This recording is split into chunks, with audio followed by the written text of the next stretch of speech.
Hi, I'm John Maxwell. When the top companies in the world are looking for trainers, speakers, and coaches, there's one name that stands above the rest, and that's Maxwell Leadership.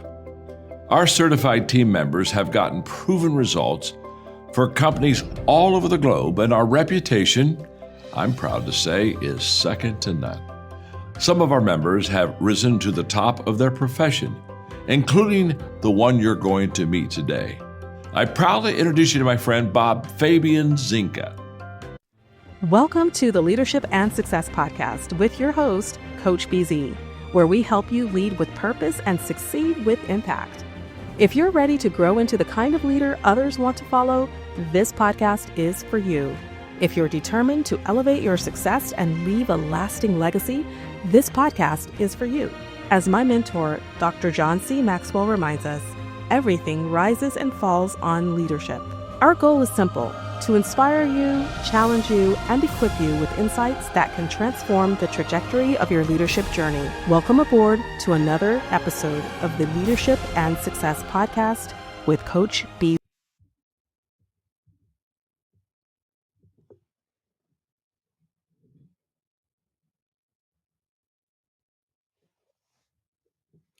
Hello, everyone. This is Coach Busy. Thank you so much for joining us for this special episode on the book of Proverbs, chapter 23.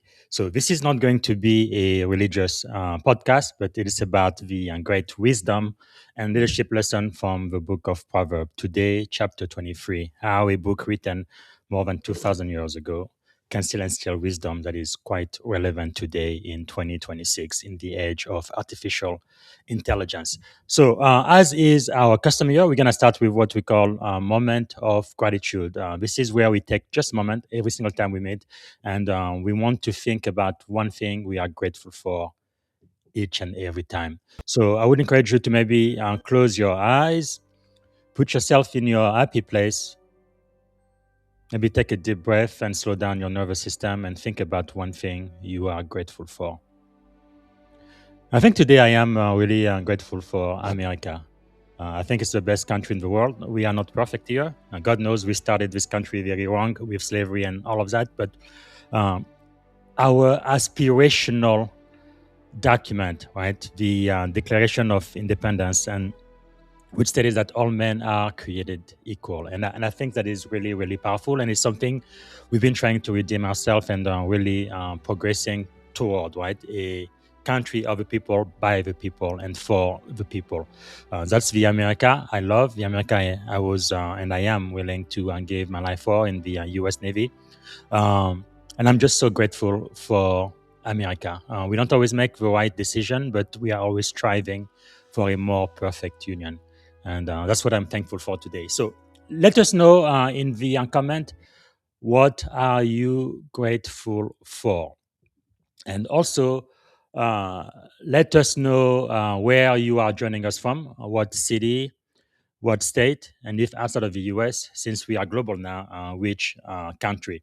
And while you listen, I'm going to play 3 small videos about Proverbs 23, all done by artificial intelligence. Let us know your free takeaway from the episode and one leadership insight you will be applying this week. So the first AI video I will play is going to be about 5 minutes. And I see you on the other side of that.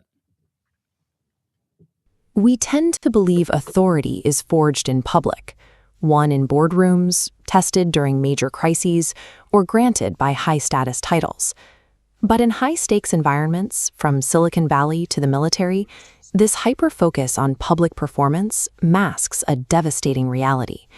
True leadership is almost never lost in a single dramatic moment of crisis. Instead, authority erodes slowly.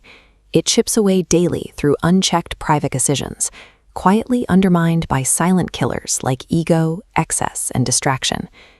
To solve this crisis of character, we have to look to experts like Bob Fabian B. Zinga, who bridges modern high-stakes strategy with ancient wisdom.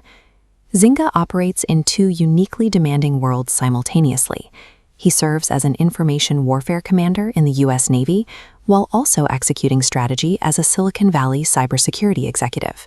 To navigate these incredibly complex modern landscapes, his operating system relies on an unexpected source, the ancient text of Proverbs, specifically chapter 23. The core thesis here is highly operational. Before anyone can effectively command a room, a team, or a mission, they must govern themselves. Ultimately, individuals become exactly what they desire, tolerate, and consume. To understand how that governance works, we have to shift our focus entirely inward.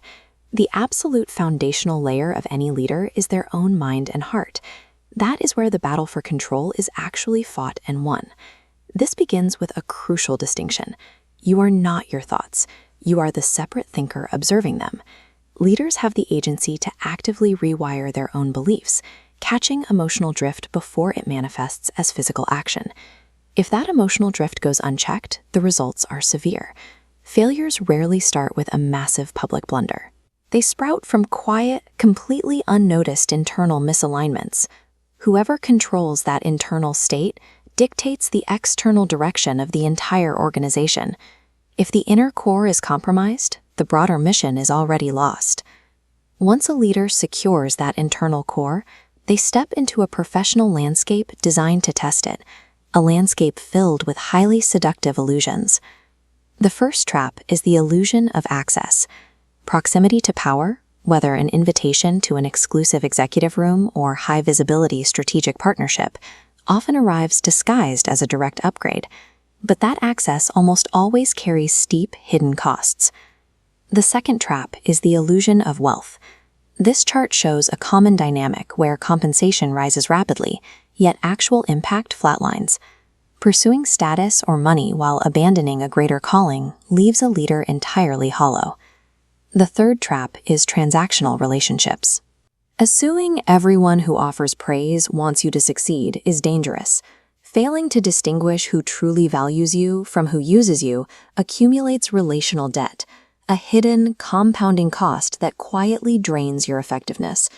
To survive these illusions, you have to develop ruthless discernment. The ability to see clearly past access, money, and flattery acts as the ultimate shield to protect a leader's long-term potential. The exact mechanism used to maintain that discernment is discipline. Culturally, we often confuse discipline with punishment, but in practice, it is a form of protective love and honest feedback. But here is the most critical operational pivot. Elite leaders completely stop relying on personal willpower to maintain their discipline. Instead, they rely on environmental design. They deliberately structure their surroundings to reduce friction for good habits and eliminate temptations before they even appear. True professionals don't try to outsuffer everyone else. They build robust systems and clear environments that make failure incredibly difficult and positive choices almost automatic. Ultimately, this internal architecture dictates how you show up in the world. As Proverbs 23 suggests, the choices you make alone in the dark inevitably shape your public outcomes in the light. The moment that private discipline disappears, public authority begins to erode. Teams are highly perceptive. They are continuously watching what their leader is willing to tolerate. Technology will advance, markets will shift, and specific missions will evolve. Yet through all of that change, the core human requirements of self-mastery remain absolute and unchanging. So run an audit on your own life. Identify exactly where your environment requires tighter design and greater discipline. Master yourself today, and you earn the right to lead others tomorrow.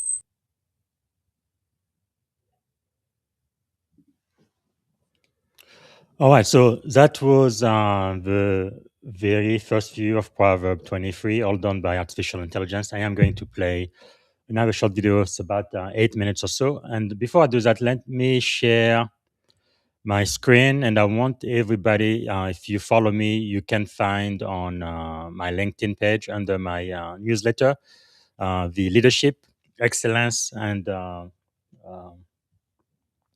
accountability devotion. I call it lead, my lead newsletter. I wrote about Proverb chapter 23, and I talk about the 7 lessons I found there. Lesson 1, not every opportunity is an upgrade. And then lesson 2, success without purpose is a trap. Lesson 3, not every relationship is real. Lesson 4, discipline is leadership love. And lesson 5, the battle is won or lost in the heart. Lesson 6, excess is the silent killer of leadership. And finally, lesson 7, private habits shape public legacy. I welcome all of your input. And let me know what you think of the article. And now I am going to play the second AI video. It's about 8 minutes long. And as you are listening again, please let us know what are your free takeaway from this episode, and also which leadership insights you will actually apply this week. Here we go. Welcome back. Today, we're jumping straight into a truly transformational explainer based on the work of Bob Fabian Zinga. Most people know him as Coach BZ. He's a U.S. Navy commander and a Silicon Valley cybersecurity executive. And what we're doing here is bridging thousands of years of ancient philosophy, specifically Proverbs 23, right into the intense, high-stakes reality of modern military and tech leadership. We're going to see exactly how this ancient wisdom maps perfectly onto today's boardrooms and command centers. Let's kick things off by immediately challenging a massive misconception. You know, most of us kind of assume that leadership fails in this sudden, dramatic moment of public crisis, right? Like a terrible market call, a disastrous press conference, or some massive operational failure. But is that really where leadership is lost? Well, the hard truth, and Coach BZ really hammers this home, is that leadership is actually formed or completely eroded in the dark. It's happening long before you ever step up to lead a team or run a mission. It gets eroded daily through private, quiet decisions. Because ultimately, you inevitably become exactly what you desire, what you tolerate, and what you consume. If you want to effectively lead anyone else, you absolutely have to master yourself first. So here's our roadmap for this explainer. We're going to move from the inside out. We'll start with the hidden leadership reality, then we'll navigate external traps, win the inner battle, unpack the power of discipline, and finally, wrap up by building your own leadership operating system. Let's get right to it. Part 1. The hidden leadership reality. Leading yourself first. Now, what's genuinely fascinating about this is that whether you're a naval junior officer aiming for command or a Silicon Valley exec stepping into a new role, this isn't just nice-sounding theory. It's strict operational reality. Leadership is absolutely not just about putting on a good public performance. It requires rigorous private discipline, deep internal alignment, and unwavering self-governance. If you can't govern your own daily habits, well, the foundation is already cracked before you even start building. Moving right along to Section 2, Navigating External Traps, focusing on access and ambition. Coach BZ anchors this specific lesson with just an incredible quote from Proverbs 23. It says, "When you sit to eat with a ruler, consider what is before you." Think about it. In leadership, access is incredibly seductive. You finally get invited to the big table, and man, it feels like you've made it. But this ancient proverb serves as a pretty stark warning that influence often arrives dressed up as a shiny new opportunity. And this brilliantly illustrates how the ancient temptation of the ruler's table is a literal mirror for today's high-visibility promotions, executive boardrooms, and flashy strategic partnerships. The very best leaders, they don't just blindly pull up a chair. They actually pause and ask, okay, what's the hidden cost here? What is really being exchanged behind the scenes? Am I shaping this table, or is this table shaping me? Having that discernment is vastly more valuable than just having access. Which brings us to a critical contrast: hollow ambition versus a true calling. It is so easy, literally so easy, to confuse a promotion with your actual purpose, or to confuse compensation with real impact. You might even find yourself confusing social status with genuine success. Coach BZ reminds us that wealth is fleeting, but purpose and legacy, those endure. If your ambition completely replaces your calling, your leadership is going to get hollow fast. You've got to value the mission over the money, and the people over the profit. And as you rise up the ranks, you also absolutely need sharp relational intelligence. Look, the reality is, not everyone who praises you or opens doors for you actually has your best interests at heart. Not every smile is sincere. You need the discernment to step back and ask, who actually values me versus who is just using me? Where am I willfully ignoring glaring red flags just because the attention feels good? Spotting those fake allies early is literally the only way to protect yourself from taking on massive relational debt that you never wanted in the first place. Okay, Section 3. Winning the inner battle, mindset and excess. To really understand this inner battle, we need to redefine what we mean by the heart. Now, in this context, a leader's heart refers to their underlying thought patterns, their emotional drift, and their core internal alignment. Whoever controls those internal patterns ultimately controls the entire direction of the organization. If a leader's internal alignment is drifting, the whole team will just drift right along with them. And to combat that drift, Coach BZ shares this remarkably powerful paradigm shift. He says, you are not your thoughts, you are the thinker. Just let that sink in for a second. Because you are the thinker, you aren't just some victim of your current mindset. You have the profound, active ability to rewire your own beliefs, to catch a negative thought pattern midstream and intentionally realign your leadership right from the inside out. Because if you don't take control as the thinker, you leave yourself wide open to the silent killers of leadership. And notice, excess doesn't always look like some spectacular headline-making failure. A lot of times, it's way more subtle. It looks like overconfidence, it looks like ego. Sometimes it manifests as just this deep desire for comfort, or constant distraction, or even an addiction to success itself. Overindulging in any of these areas just dulls your judgment and chips away at your credibility. And make no mistake, your people are always watching. This brings us to Section 4, the power of discipline, reframing it around protection and legacy. So the absolutely crucial point here is understanding the distinct difference between being nice and being kind. In today's corporate culture, it's super easy to just be nice to avoid friction, but actually avoiding those hard conversations just enables dysfunction. True kindness, like real leadership love, requires honest feedback and courageous, empathetic correction. Welcoming accountability and correcting issues early preserves potential, while ignoring them completely destroys it. Discipline isn't punishment, it's protection. All of this boils down to one defining truth drawn from years of high-level military command experience. Private choices shape public outcomes. Even your unstated intentions end up bleeding into your behavior, and your team is watching what you tolerate. Leadership is very rarely destroyed by one single isolated public mess-up. No, it's almost always destroyed by many, many ignored warnings along the way. Which leads us to our final section, Section 5, the Leadership Operating System, self-governance. The absolute core of this operating system is self-governance. It's that foundational ability to control your own appetite, to aggressively guard your environment, and to align your values. If there is one major takeaway from this entire explainer, it is this. If you cannot govern your own desires and discipline your own habits, you are inevitably going to struggle to lead a team effectively. It's just a fact. So how do we actually operationalize this? Well, here is an elite leadership strategy for you. Do not rely on sheer willpower. Willpower gets fatigued, it gets tired. Instead, actively design your environment. Remove the distractions that weaken your focus. Eliminate temptations long before they even pop up in your day. And intentionally structure your schedule to enforce that discipline. You want to reduce the friction for your good habits and drastically increase the friction for your bad ones. And that brings us to a fundamental law of human nature. Environment drives behavior way more than intention ever does. It really doesn't matter if you're commanding a massive Navy fleet or leading a tiny Silicon Valley tech startup. Sure, technology evolves, markets constantly shift, and the specific missions change. But the fundamental laws of environment, human behavior, and daily discipline, those remain absolute. Leaders who master themselves truly earn the right to lead others. So, I want to leave you with this final, bold question to chew on.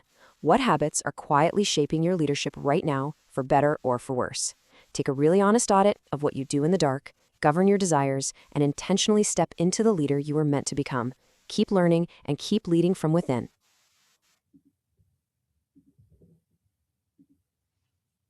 Welcome to the podcast, everyone. Today we're diving deep into ancient wisdom that still packs a punch for modern leadership, inspired by Proverbs 23 and how it speaks to leaders in both military and Silicon Valley settings. Yeah, that's right. I'm excited. So many layers here. What's striking is the idea that what you desire, tolerate, and consume ultimately shapes who you become. Absolutely. It's like, you are continuously sculpting yourself through daily decisions. It's not just those big flashy moments, but the little ones in private that really matter. Yep, exactly. You're not just a product of your public achievements, but your private discipline. So how does this translate into leadership for, say, naval officers or security professionals from Silicon Valley? Right. So one of the key lessons is that leadership is built by the choices you make privately. Before you lead a team or mission, you must lead yourself. This means mastering internal habits and aligning your values. And that's interesting because it challenges the notion that leadership is only about commanding from the front lines. It's really about the discipline behind the scenes. Yeah, exactly. It's like the old saying, what you do in the dark is what shines in the light. It reminds us that every simple moment, every meal, every meeting are, well, their opportunity to be, intentional in discipline. Speaking of opportunities, one of the lessons discussed is that not every opportunity is really an upgrade. There's a caution there. When you sit with a ruler, you need to be mindful of what you're really being offered. Right. It's basically saying, look, influence might come wrapped in the guise of a golden opportunity. So you really need to ask, what's the cost here? Am I sacrificing my integrity or vision for a chance at promotion? Yeah, I get that, but I wonder, do you think that sometimes this perspective might be too, wary? I mean, could it discourage leaders from seizing genuine opportunities? That's a fair challenge. But consider this, it's not about rejecting every chance, it's about being discerning. Leadership insight here is that discernment is more valuable than just having access. It's a balance, recognizing that some opportunities might come with hidden costs that undermine your core Right. values. Makes sense. And then there's the lesson that success without purpose is a trap. It's a reminder that in both the military and tech worlds, success can't just be about climbing the ladder for money or status. Exactly. It's like the idea is that wealth is fleeting, but purpose endures. Great leaders value mission over money and people over profit. There's actually a powerful statement there that if ambition replaces your calling, leadership becomes almost hollow. Absolutely. I love that. It really anchors leadership in having a clear internal direction rather than just chasing external rewards. What else resonated from this wisdom? Another big one is about relationships. Not every person who supports or praises you has your best interest at heart. Sometimes what looks like success is actually a trap. Like, if you're not discerning, you might be building what they call relational debt. Yes. It really makes you think about, who in your circle is truly invested in you rather than just using your success. Exactly. It's about being wary and, asking who values me versus who may be using me. And that sort of relational intelligence is a key component for a leader who wants to keep their integrity intact. And then there's that crucial lesson on discipline. It stresses that discipline isn't punishment, it's love. It's the tough conversations and honest feedback that keep a leader and their team on track. Right. Think of it like this. Discipline is like the protective armor of leadership. Without it, you risk your team devolving into chaos. And trust me, maintaining a healthy team is not about being nice all the time. It's about being real and courageous. Yep, I agree. Discipline is definitely about creating accountability. But I sometimes wonder if pushing too hard on discipline might stifle creativity. What do you think? That's a good point, but it's not about being rigid. It's more about, protecting potential. There's a clear delineation here. Leadership culture built on disciplined feedback actually fosters an environment where creativity can thrive because everyone knows the boundaries. Yes, true. I see what you mean. It reminds me of the idea that private habits shape public legacy. The way you manage your inputs, your internal dialogue, it's like your own infrastructure that supports public actions. Exactly. It's almost like you're building your character in the dark, and then, once the spotlight hits, your legacy is already cast. The leadership operating system here is about self-governance, controlling your appetite, guarding your environment, aligning values. And speaking of environment, the podcast really hammers home how you can't just rely on willpower. You need to design your surroundings to support your best habits. Oh, absolutely. It's like, if you know that certain distractions can pull you away from your disciplines, you have to remove them proactively. That's elite leadership thinking, reducing friction for good habits, increasing it for the bad ones. Right. And that also applies to the way we sometimes overindulge in success. There's a point made here that excess, whether it's overconfidence or a distraction from genuine growth, is the silent killer of leadership. Yeah, it's the overindulgence that often dulls good judgment. When you get too caught up in the external rewards, you risk losing sight of the underlying discipline that defines true leadership. Spot on. And the final powerful reflection was that the battle is indeed won in the heart, that our internal mindset, those internal thought patterns, decide not only our public performance, but our direction in life. Exactly. It's reminding us that you are not defined by your thoughts, but by the way you manage them. Being the thinker means you have the power to change your mindset, rewire your beliefs, and realign Right. your leadership with your true mission. That's a truly liberating message. It's like no matter where you are in your journey, you always have the capacity to reconfigure your inner world.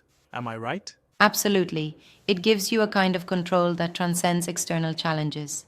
Leadership, in this context, is as much about internal control as it is about guiding others. Yep, yes. What's also fascinating is how these ancient insights are so relevant um, for today's leaders from the Navy to Silicon Valley. They show that the basics, integrity, discipline, and discernment, are timeless assets. Oh, for sure. It's like the principles remain the same even if the technology or the environment evolves dramatically. The fundamental challenge of leading oneself effectively is and always will be the starting point. That's true. And it seems that this podcast episode really ties those ideas together with practical strategies. For instance, designing your environment to support self governance. Yes, indeed, like restructuring your day, removing distractions before they even appear, and understanding that small daily discipline choices lead to big leadership Right? outcomes. I also appreciate how it doesn't shy away from the tension between ambition and purpose. Too often, leaders chase after visibility without, establishing the internal foundations that make them resilient. Exactly. The message is potent. Leadership isn't about perfection, but about intentional growth. It's about daily discipline, being on guard for excess, and ultimately knowing that the leader you become tomorrow is shaped by the choices you make today. Yep, so true. And as we mull over these insights, it inspires us to reflect on our own habits. Who in our lives is pushing us in the right direction? What opportunities are we really paying attention to? Right. It's a call to engage in self reflection, to ask ourselves what habits are shaping our leadership for better or worse, and then to consciously design our day and relationships to uphold what we truly value. Powerful stuff indeed. To wrap up, these ancient teachings remind us that leadership starts from within. By leading ourselves with discipline, purpose, and integrity, we set the stage for every other form of success. Absolutely. And that's the timeless treasure here. Thanks for this deep dive into how Proverbs 23 offers us an operating system for leadership that bridges past wisdom with today's challenges. Thanks for the discussion. Definitely food for thought.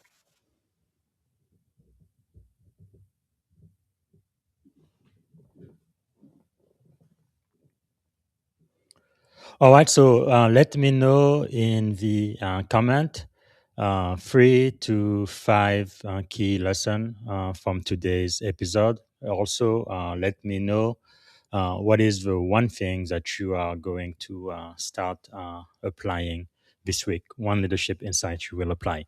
All right, so this is it for today. This was Proverb chapter 23. So we just did that with artificial intelligence. And if you guys want to go back to the initial series, we did it in January 1st through 31st. We read a chapter of Proverb each and every day. So we had an hour long presentation for each one of those chapters. So if you go back to the episode published on January 23rd on YouTube, on LinkedIn, or all of the major podcast platform, you can go back and listen to that.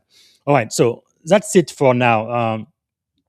A couple of announcements. As you guys know, we do celebrate Black History year on the Leadership and Success podcast. So today is May the 16th. So on May the 16th, 1956, white resident of Delray Beach, Florida, burned a cross to terrorize black residents and prevented them from accessing the city's public beach.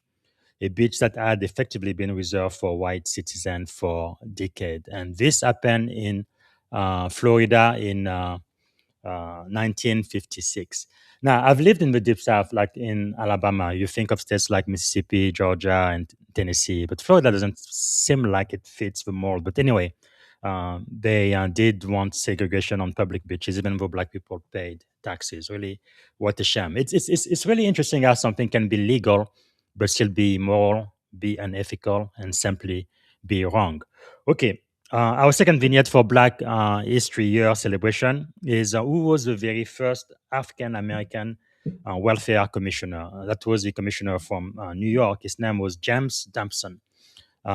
He was New York's top African American executive. So I have written a couple of posts about that on my LinkedIn profile, and you guys can read those to know more. Now, I am going to have our next podcast will be on Tuesday. I will have the great honor of speaking to Dr. Jeffrey McGee. He is a serial entrepreneur and a best-selling author of so many books. I think the book we're going to be focusing on Tuesday is his latest, Unleash Your Talent, Premier Leadership Speaker, Advisor, and author. But anyway, I hope you can join me live on LinkedIn and YouTube to speak with Dr. Jeffrey McGee. He is really a premier speaker, advisor, and talent development expert, a publisher, a best-selling author, professional performance magazine, and success media firm. So this is going to be a powerful, powerful discussion. And then on Tuesday also, if you can join me, I believe it's going to be 6:30 a.m. Pacific time, so 9:30 Eastern time. You can sign up. I will be on the EC Council webinar. We're going to be talking about 20 years of cyber threat evolution. So it's going to last about 30 minutes or so. And I'm going to be a guest of the EC Council, building a better cyber security posture for the world enterprises, one of their cyber talks. So that's going to be Tuesday on the 19th. All right, so that's all I have planned for you today. Again, put in the comment where you came from when you watch the replay, and your 3 to 5 takeaways from today's episode, and also which leadership insights you are going to be able to put in practice this week. All right, bye for now, and see you on Tuesday.